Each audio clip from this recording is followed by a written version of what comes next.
Right now, someone is secretly holding your world together, but if they were drowning, they'd never tell you. They are a ghost generation, the invisible architects of our modern era, desperate to stay in the shadows. Why? It starts in 1978, an 8-year-old turning a cold key to an empty house. No cameras, no one coming to save you. It wasn't neglect. It was a psychological boot camp. By 1984, 7 million children faced this silence daily, learning they could only count on themselves. In this high-contingency environment, consequences were instant and brutal. Nobody cared how you felt. Their young brains rewired, constantly thinking 3 steps ahead, just to survive the present. While raising themselves, they watched adults break promises as family stability shattered. They watched loyal workers give their souls to companies, only to receive sudden pink slips. So they made a quiet, permanent choice. They stopped trusting institutions and placed their faith entirely in their own 2 hands. They seem impenetrable. They forged irony into a heavy shield, laughing off the pain before it stings. Growing up under the Cold War shadow, they hid under desks, pretending wood could stop the end. They learned to hold clashing truths. The world might burn tomorrow, but your homework is still due. Psychologists call it defensive pessimism.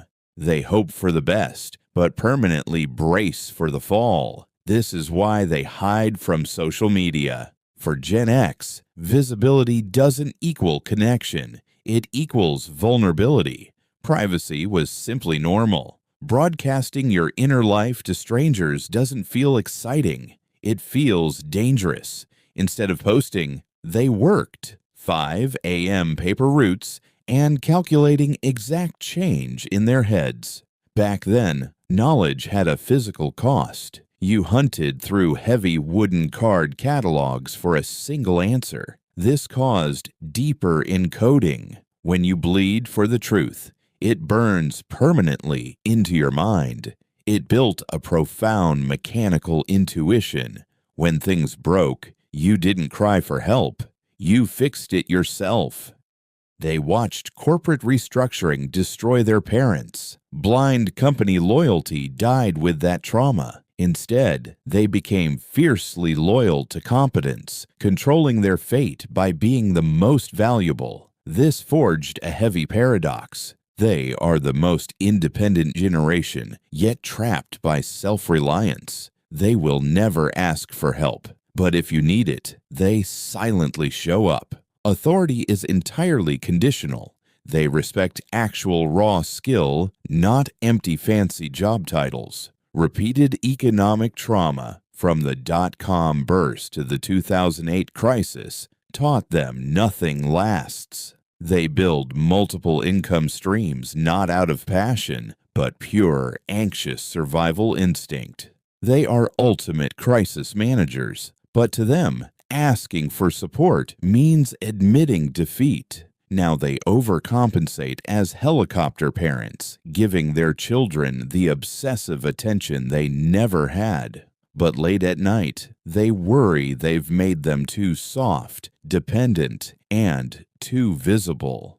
They might be the very last generation that truly understands being alone with your thoughts. They knew what it meant to be bored, using that silence to build their inner worlds. When faced with a crisis, they had to solve problems without Googling the answer. They were shaped by a unique moment in history when the old world was dying, and the new one hadn't quite been born, making them the ultimate bridge generation. Bridges carry crushing weight, quietly holding things together while standing between 2 massive eras. But bridges don't get much attention. They are just there, silently doing the hard work. They are not better than other generations, just fundamentally different in how they survive. They will keep holding society together, constantly expecting absolutely nothing in return.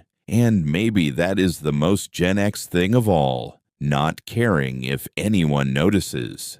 In today's deafening digital noise, they remain a locked vault, deeply guarding their privacy. Instead of judging, they quietly step in to guide, showing you how to survive. They gladly let others take the credit because they respect actual competence over titles. But their terrifying capability comes from an unwillingness to depend on others, risking silent burnout. To cope, they retreat to the physical world, trusting their deep, hard-earned mechanical intuition. There is a silent recognition between them, those who grew up entirely unsupervised and self-reliant. When the digital buffer drops and the screens go dark, panic sets in for everyone. But for Gen X, a crisis feels strangely like their high-contingency childhood home. Without any buffer time, they bypass the chaos and fix the problem with their hands. And when the danger passes, they quietly slip back into the background, expecting nothing. They are the ultimate bridge generation, quietly holding things together while expecting absolutely nothing in return. They were shaped by a unique moment in history, when the old world was dying and the new one hadn't quite been born. They might be the very last generation to truly understand what it means to be alone with your thoughts. They knew how to sit with being bored and how to solve complex problems without ever Googling the answer. That 8-year-old turning the key to an empty house didn't break. They built an unbreakable core. They remain the secret engine of our world, firmly believing that being visible only makes you vulnerable. They stand guard as reluctant protectors, watching their kids grow up in a completely different, highly supervised world. They don't complain, and they don't post about their struggles online. They just silently get the work done. Bridges don't get much attention.